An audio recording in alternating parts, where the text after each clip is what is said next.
আসসালামু আলাইকুম ওয়া রাহমাতুল্লাহি ওয়া বারাকাতুহু। আলহামদুলিল্লাহি রাব্বিল আলামিন ওয়া সাল্লাল্লাহু ওয়া সাল্লাম আলা নবিয়িনা মুহাম্মদ ওয়া আলা আলিহি ওয়া সাহবিহি আজমাইন। সুম্মা আম্মা বা'দ। প্রিয় দর্শক শ্রোতা, আজকে আমাদের সংক্ষিপ্ত আলোচ্য বিষয় হচ্ছে জুহুদুন নি'মাহ মিন কাবাইরিজ যুনুব। নিয়ামত অস্বীকার করা, অকৃতজ্ঞ হওয়া কবিরা গুনার অন্তর্ভুক্ত। সহিহ হাদিসে ইবনে আব্বাস রাদিয়াল্লাহু আনহু সূত্রে মারফুআন একটি হাদিস রয়েছে। নবী সাল্লাল্লাহু আলাইহি সাল্লাম ইরশাদ করেন, তিনি বলছেন, দাখালাতুন নার ফারাআইতু আকসারা আহলাহা আন-নিসা।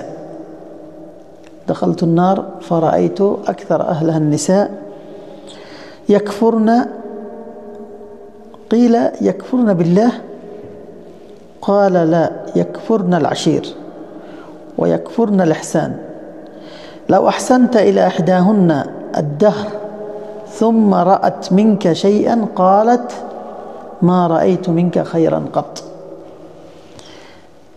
একটি খুবই গুরুত্বপূর্ণ হাদিস। এই হাদিসটি বুখারী মুসলিমে রয়েছে। হাদিসটি ইবনে আব্বাস বর্ণনা করছেন রাসূলুল্লাহ সাল্লাল্লাহু আলাইহি সাল্লাম থেকে মারফু সূত্রে। তিনি সাল্লাল্লাহু আলাইহি সাল্লাম ইরশাদ করেন যে, আমি জাহান্নামে প্রবেশ করেছিলাম, জাহান্নাম আমাকে দেখানো হলো। সেখানে দেখতে পেলাম যে তার অধিবাসীদের মধ্যে অধিবাসী হচ্ছে নিসা হচ্ছে নারী।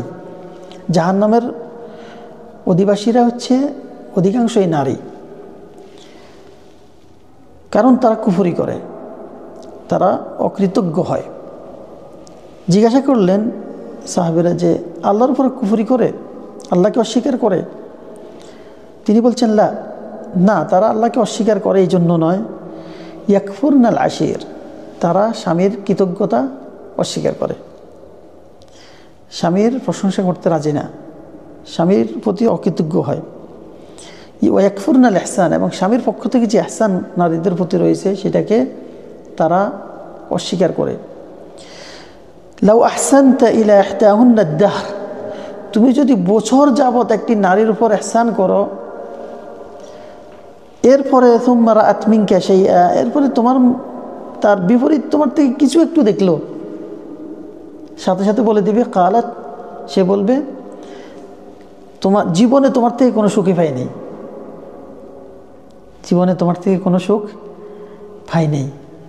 একটু গড়বিল হয়ে গেছে সামান্য, কিন্তু আজীবন আপনি তার উপর ইহসান করে আসছেন, তার সাথে উত্তম আচরণ করে আসছেন, কিন্তু এক সামান্যতম ভুলের কারণে বা ঘাটতির কারণে আপনাকে বলে দিবে যে আপনি জীবনে আপনার থেকে আমি কোনো সুখই পাই নাই, আজীবন কষ্টই দিয়ে গেছেন আমাকে। তো এটা কিন্তু নারীদের একটা স্বভাব, আর এই স্বভাবটি খারাপ একটি স্বভাব, যার কারণে তাদের অধিকাংশই জাহান্নামী হবে। অথচ নারীদের জন্য জান্নাতে যাওয়া একবারেই সহজ, নারীদের জন্য জান্নাতে যাওয়া একবারেই সহজ। যদি কোনো নারী তার 5 ওয়াক্ত নামাজ আদায় করে, রমজান মাসে রোজা রাখে, তার বরফর্দা বজায় রাখে এবং স্বামীর খেদমত করে, স্বামীকে সন্তুষ্ট করতে পারে, সে জান্নাতে প্রবেশ করবে। একবারে সহজ।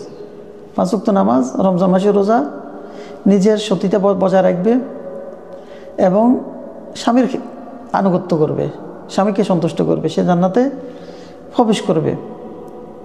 এর চাইতে সহজ কোনো কাজ আছে? অত পুরুষের জন্য অনেক বিষয় এই ক্ষেত্রে কঠিন।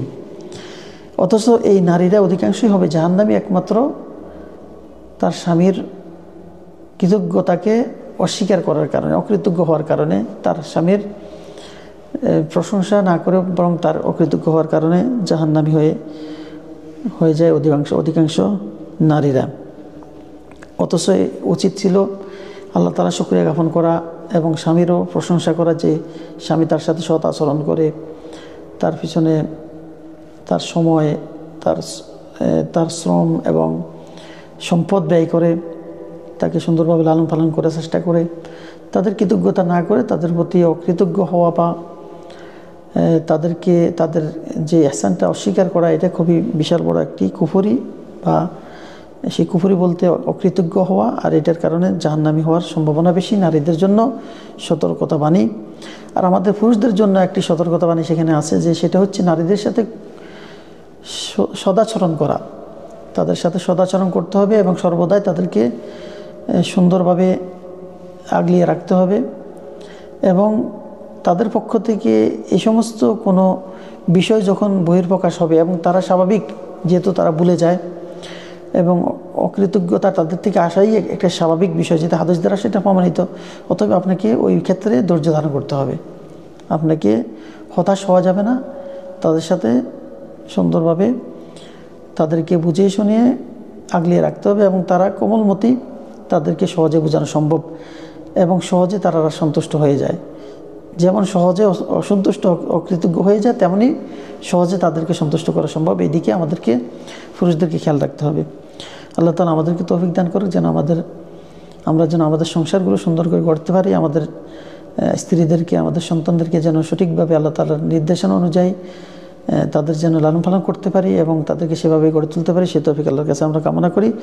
আমাদের এবং আমাদের স্ত্রী সন্তানদের গুনাহ খাতিয়া মাফ করুক, সেই দোয়া আমরা আল্লাহর কাছে করব এবং দুনিয়া আখিরাতে আমাদেরকে সুখ এবং শান্তিতে বসবাস করার তৌফিক ইনায়াত করুন। হাযা ওয়া সাল্লাল্লাহু আলাইহি ওয়া সাল্লাম আলা নবিয়িনা মুহাম্মদ ওয়া আলা আলিহি ওয়া সাহবিহি আজমাইন। আসসালামু আলাইকুম ওয়া রাহমাতুল্লাহি ওয়া বারাকাতুহু।